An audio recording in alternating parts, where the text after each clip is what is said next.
Thank you so much, Chris, for coming and for stepping in at the last minute. Wonderful to meet you. And Totally. It sounds like 22X is a very interesting company. Do you want to tell me a bit about what you do? Yeah, sure. Oh, you can hold that. We are issuing a token that allows investors to get exposure and equity in 30 tech startups with a single investment. And the way we did that is we are all companies that were pre-vetted by 500 startups. We all participated in the last batch, batch 22.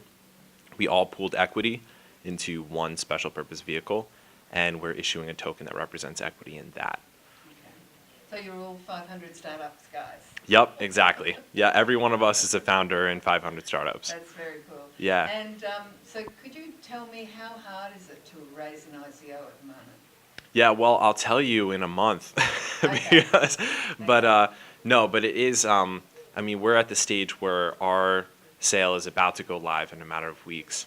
And we've already collected a lot of interest in our specific token offering. But I will say that we were tracking asset tokens or security token offerings over the past 3 months while we've been developing this. And we have seen it cool down, the market cool down a bit. So it kind of took our really crazy expectations a little bit closer to reality. And I do think that, I mean, at one point last week, I was talking to somebody in the space who said there's somewhere around 400 ICOs going live each week now. And in his opinion, 95% of those were just crap. So I think, yeah. And so tell me, what does it mean when an ICO fails? Is that to do with the delivery of what they're promising? Well, one thing is I think that there was somewhat of a gold rush going in just because, I mean, we saw just a couple months ago that the money raised for early stage startups by ICO surpassed traditional VC. Wow. So, I mean, at that point, then if you're a company and you're saying, oh, where's the money? You go to an ICO. So even companies that maybe have no business doing an ICO would decide to do it anyway just because the money is there. And I think that is kind of what we started to see in a way, in my personal opinion. But don't they have to be a blockchain company? No. Oh, no way. Yeah, Kik raised 95 million just a couple months ago. Yeah, that's just a messaging app.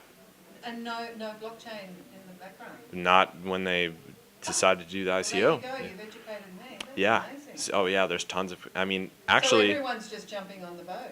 Right, yeah. I mean, honestly, you could include us in that, to be real with you, because we're all not blockchain companies. Oh, we okay. just decided that this was an interesting way to go about fundraising, and Right. also the only way to allow an investor a diversified portfolio of early stage tech startups. Right. So for us, it was just a unique opportunity. But yeah, Could you tell me a little bit about like what a successful ICO looks like?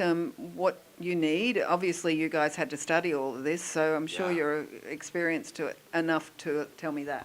totally. Yeah, I mean, I think the number one thing is hyper credibility. If you can go in there and say, listen, we have this track record, the partners we put on our advisory board and who are part of this have this track record, and you know the names, you're just exponentially more likely to have a successful ICO from what I've seen. And then I think the other thing is if you have a compelling reason to do it. If this really is something unique and valuable and there's a reason that you're issuing a token and that it creates real value, either it has some kind of utility or if it's a security token, it has some kind of expected return, then there's no reason why you shouldn't do well. If you have a good product like that and you don't succeed, that is just a marketing issue.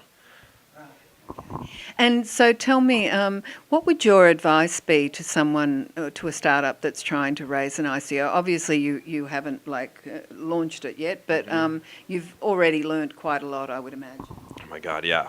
Yeah, I think my number one thing that I learned through this process is align yourself with the right partners. Right. And don't be greedy. You know, just cut up the pie however you have to, but just bring the best people on board.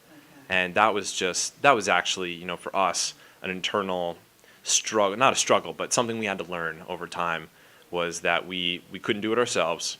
We needed to bring the people who had the experience, who had just already kicked it out of the park to be our partners and to have stake in the game, you know, to be like, listen, you're in this with us. So, yeah. Very good. I guess in the end, business is all about people anyway. We tend to forget it. Yeah, seriously. Yeah, Thank you so much for coming. I'm so looking forward to the panel. totally. I'm stoked. Thanks for inviting me.